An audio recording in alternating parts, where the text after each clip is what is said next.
যোগ্য তাদেরকে বেলপাতাটি উবুল করে দিতে হবে। আর শিবের পুজো দিনে বা রাত্রে এই উত্তর মুখ করে বসতে হবে।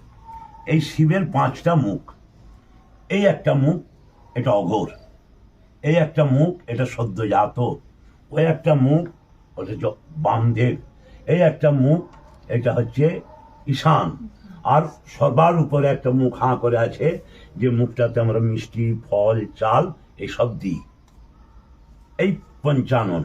এবারে বলছে যে এই দিকে যে মুখটা আছে দক্ষিণ দিকে, তার মুখোমুখি বসে যে পুজো করবে তার শ্রীবৃদ্ধি অবশ্যম্ভাবী।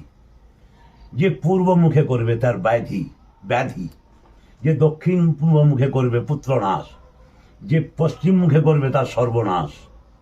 দেখছো কিরম বলা আছে? অতএব শিবের পুজো ঘরেই থাকুক বাইরেই থাকুক, শিবলিঙ্গটার জলটা যেভাবে পড়ছে এইভাবে বস করাবে।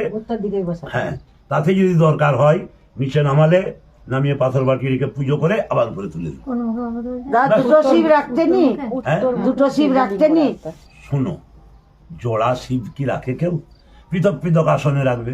আসন পৃথক পৃথক। এই যে বৌমার ভাই কেদারনাথ গেছে, একটা বড় শিবলি চলে এসছে। এনেছে পৃথক। আর আমাদের এমনি ঘরে একটা আগে ছোট ছিল। এক আসনে দুটো ঠাকুর, কোন ঠাকুর?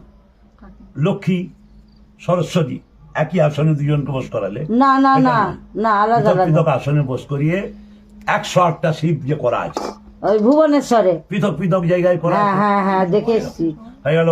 এবারে পরপর এখানে সব উত্তর দিকে মুখ করে নমঃ শিবায় মন্ত্র।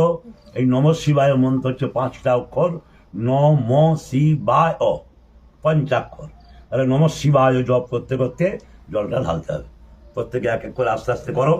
আচ্ছা লক্ষ্মী, ওই ধূপটা একবার